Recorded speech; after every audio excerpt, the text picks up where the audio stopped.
I'm Gowri from NIEC. Thank you for joining me as we take a deep dive into the topic of babies and screen time. There has been so much of heat and attention surrounding screen time that it's only befitting that we engage in conversations around it. Screen time, it's such a big topic, but today we will focus on infants. We all have a cursory understanding that screen time can be harmful, and this afternoon I like to invite you to dive deeper to really understand what screen time means for infants, the detriments, why exactly it can be detrimental for infants. Understanding this will support us in devising strategies that can potentially replace screen time.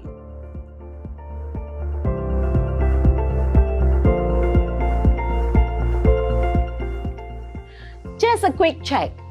How many of you are now holding a smartphone or facing some sort of screen to engage in this webinar? Exactly, that's all of us. What an irony, isn't it? Here we are engaging through screen at this very moment, making learning happen from where we are, connecting across the island, networking. Almost magical, isn't it? Yet, we are speaking about the potential detriments for infants. At this juncture, I would like to assert that we as a community of educators embrace technology as an empowering learning tool. However, as early educators who are thoughtful planners and reflective practitioners, we want to be intentional, and today we seek to understand what this tool called technology and screens specifically mean for infants. Hence, the critical question is, are infants like adults?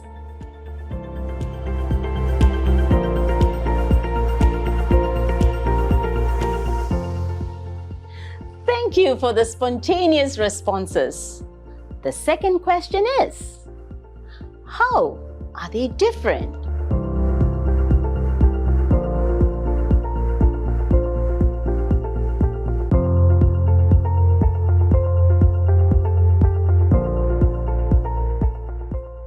I know, what a huge question, right? So much to unpack. Let's not turn this into another lecture, but unpack we will.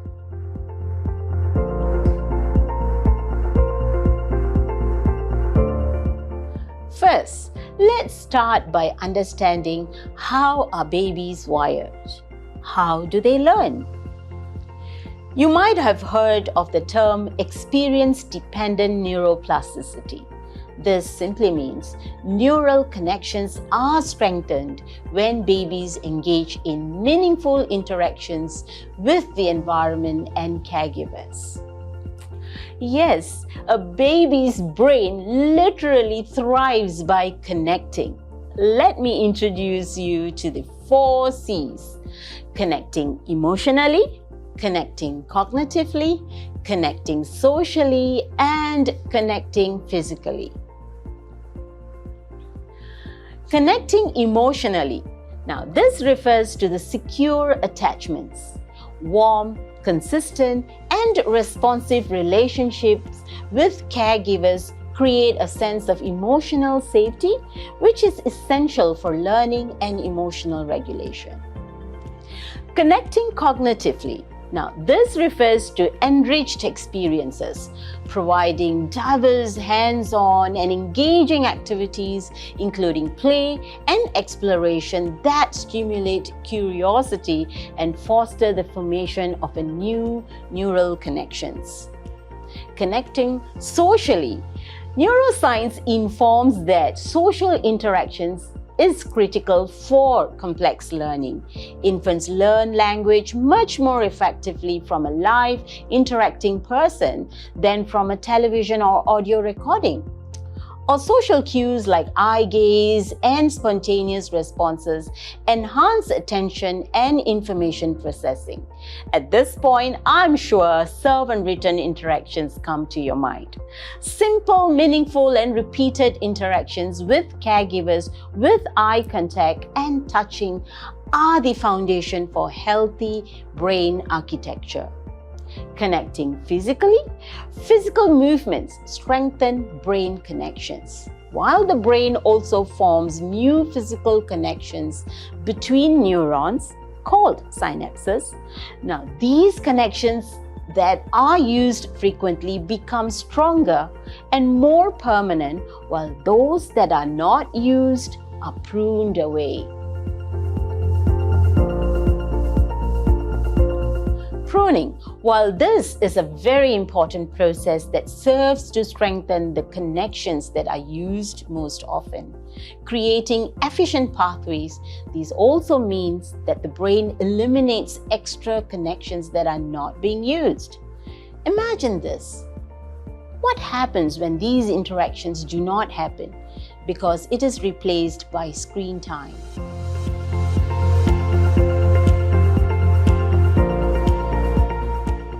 It's no surprise that extensive use of screens will thus lead to detriments in children's development, such as screen time, especially between infancy and 2 years of age, is linked to lasting deficits in executive functions, which include impulse control, focus, and emotional regulation. 2. High screen is also associated with language and communication delays. What is worrying is delay and absence of expressive language of our infants. 3. This also leads into the inability to social emotional issues where infants are unable to interpret facial expressions. What are we raising? Infants to become socially awkward individuals? 4. Struggle with emotional regulation and displacing behaviors such as attention-seeking and aggressive behavior. 5. Physically experience health issues such as sleep deprivation, struggle with general physical health due to inactivity, leading into obesity. At the same time, there are many myths floating around about the use of screen time for children. Perhaps that's a good place to unpack our topic, to keep it bite-sized and crisp and palatable. Does it show that I am hungry? Let's dive into 2 big myths today. If there's a TV running in the background and child is engaged in a play activity, it is not considered screen time.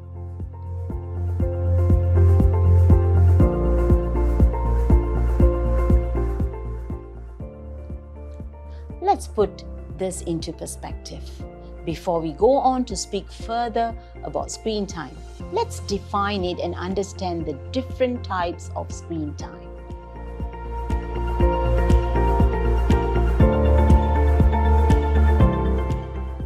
Screen time refers to the time spent looking or interacting with any digital device. Digital devices include smartphones, tablets, computers, and yes, televisions too.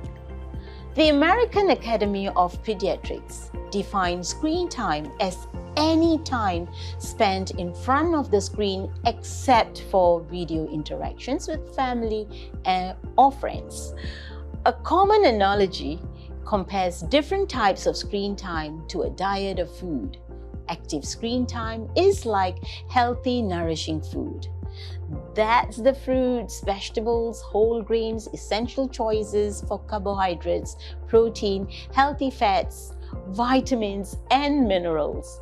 The kinds of food that provide energy, ensure growth and repair, stimulate the mind, and offer benefits when consumed.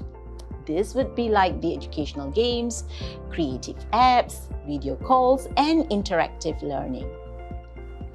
Passive screen time is comparable to junk food like candy and such. So that's comparable to the mindless scrolling, watching non-interactive shows, and background TV.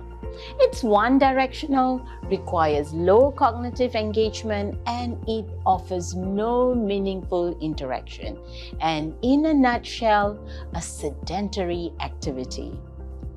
While this analogy highlights that the quality and context of screen time matter more than just the duration, and the balance is key to a healthy lifestyle, but is that applicable for our infants? Experts inform us that background TV can be a distraction to infants' ability to focus and receive social cues. The highly dramatic tones and sounds are potential sensory overload, which can lead to lack of attention to the actual play and the various meaningful engagements. Research also shows that babies who are exposed to higher screen time tended to have lower language abilities, vocabulary, and literacies later in life. To debunk the myth 1, yes, TV running in the background is considered screen time, even if child is engaged in another activity like play.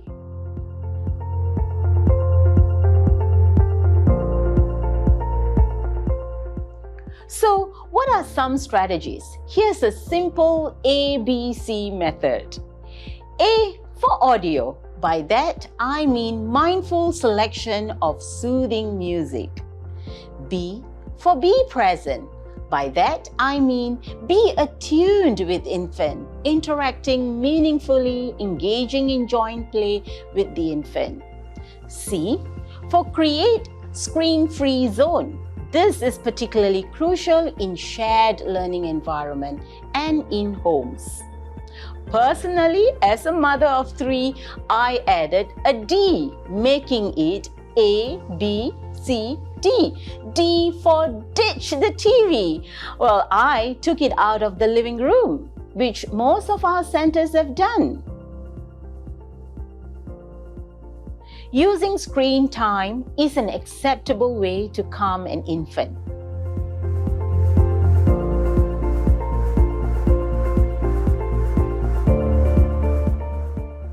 Let me ask you this. Will an infant stop and look in awe at something flickering away with animated voices, musical tunes, and bright lights?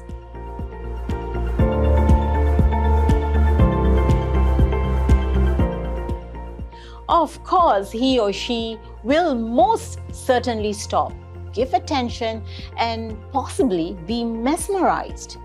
And if I were to use that screen time to calm a baby who is having a meltdown, is that behavior regulation in coping skills? Or is it just a distraction from the meltdown and temper tantrum? Are we confusing the magical spell casted by digital device and screen time with behavior regulation and coping skills? Is it distraction from their own feelings or behavior regulation? I know I'm sounding a little repetitive here, but it is a very critical question when we want to support infants in regulating behaviors and coping skills. Now, digital media by nature is alluring and to a large extent has characteristics that can be entertaining, exciting, and even garner dependency.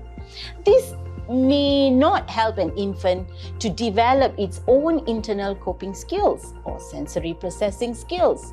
Instead, they may use digital media to manage emotions, and experts refer to that as screen time tantrum.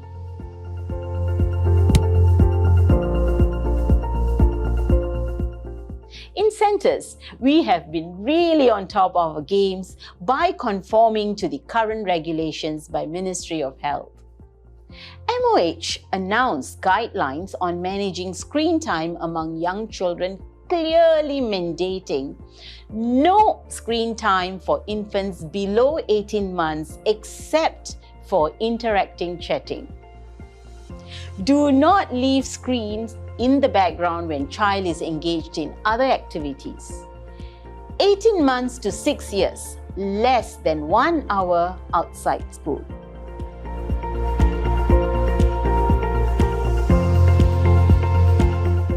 However, I've personally had parents who express how screen time remains to be their lifesaver as they prepare dinner, rush through laundry, or even find their sanity. We all have been there and done that, haven't we? Parents too need our support, and you can offer that in bite-sized tips while showing them empathy and helping them understand the detriments of screen time. For that, we have the PRIME approach. P for predictable routines that help infants develop a sense of control over their environment, which aid in self-regulation. R for responding to infants' cues, particularly during meal times. I for interactions that are meaningful and authentic. M for modeling healthy habits, such as introducing books and toys with minimal elements of entertainment, thus avoiding the tendency to use screens as a substitute to literacy materials. E for emotional coaching through labeling of emotions.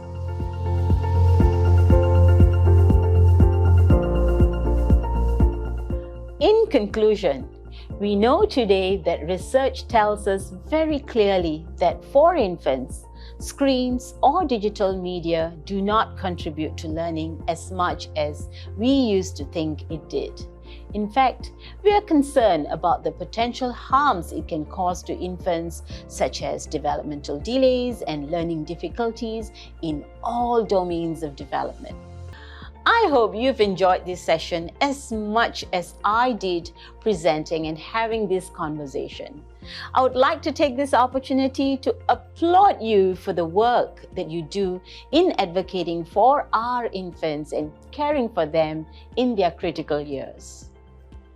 Thank you for joining us and have a lovely day.